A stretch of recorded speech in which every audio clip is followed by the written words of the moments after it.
Welcome to Byte-Sized Tech, where we blend casual conversations with insightful discussions on the latest in technology and gadgets. Great to be here. So quite a mix today. We've got air taxis potentially buzzing over New York City. Flying cars, almost. Almost. Yeah. Then shifting gears, Google's facing another antitrust ruling. Yep, more legal drama there. And NVIDIA's CEO popping up in China just as things get complicated with chip exports. A really interesting geopolitical angle on that one. Definitely. And finally, a potential new challenger for Google's AI assistant. Perplexity making moves. Yeah, shaking things up in the AI space, so a lot to unpack. Absolutely.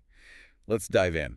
First up, these air taxis, Archer Aviation in NYC. Yeah, Archer Aviation, they've got big plans. Think connecting Manhattan, like the downtown Skyport or the West Side Heliport, directly to JFK, LaGuardia, Newark. Wow, skipping all that bridge and tunnel traffic. Exactly. And even connecting to regional spots like Teterboro and Westchester. So the big selling point is speed, obviously. They're talking about cutting journeys that can take, an hour, maybe 2 hours in traffic. Down to 5 minutes. 5 minutes. Right. That's the dream, isn't it? It really is. If they can pull it off, it changes everything for commuting or getting to the airport in a city like New York. Okay, but the immediate question, for me anyway, is safety. We hear about helicopter issues sometimes. Right. That's always the first hurdle in people's minds. But Archer is really pushing the safety angle of their aircraft, the Midnight. Okay, the Midnight. What's different? Well, for starters, it's got 12 electric engines, not one big gas one.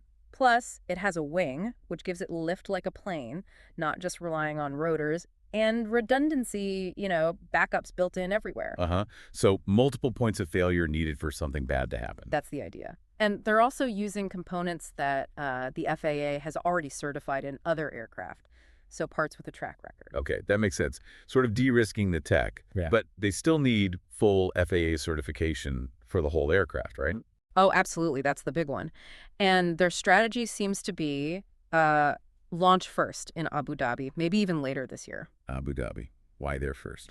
Prove the concept, prove the safety, gather real-world data in a different regulatory environment first, then bring that experience back for the U.S. launch with the FAA soon after. It's like a stepping stone. Smart. Build confidence, work out the kinks. Exactly. And it seems they've got some tailwind from the current administration. Transportation Secretary Duffy has apparently been quite supportive of the industry, wanting the U.S. to lead in this. American innovation.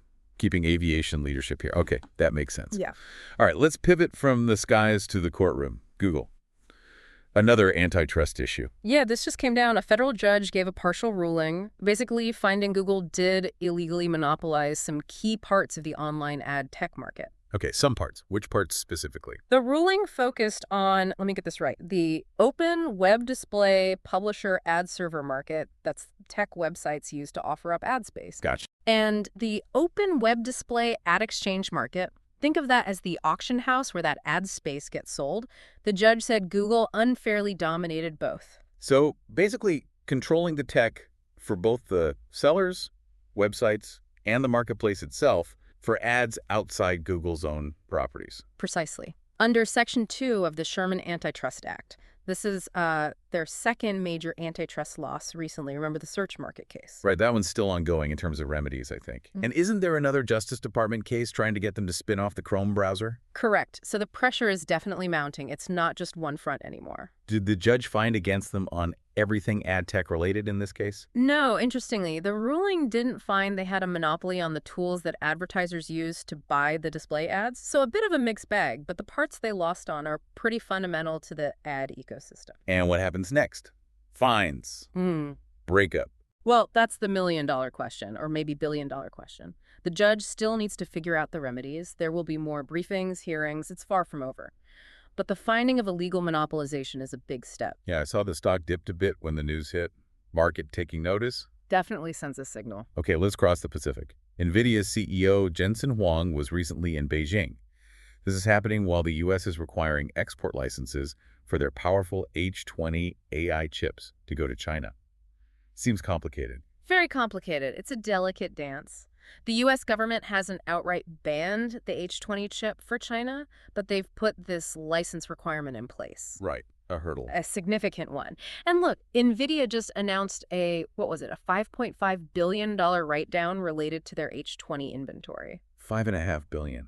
Ouch. What does that signal? Well, it suggests they might not be applying for those licenses, or at least they're not optimistic about getting them approved or selling that stock. It's a huge financial acknowledgement of the impact of these controls. So they might just be cutting their losses on selling those specific chips to China. It certainly looks that way. And there are whispers, that the Chinese government itself might have subtly steered major tech companies away from these chips anyway. Oh, why would they do that? Concerns about things like energy consumption, reliance on non-Chinese raw materials, the whole supply chain composition. It could be a strategic move to reduce dependence, even before the U.S. licenses became the main issue. So companies like Alibaba, Tencent, ByteDance, they were big buyers before, right? Huge buyers. They might already have some inventory, but going forward, it seems they might be looking elsewhere or at less powerful options. And doesn't this potentially open the door for someone like Huawei?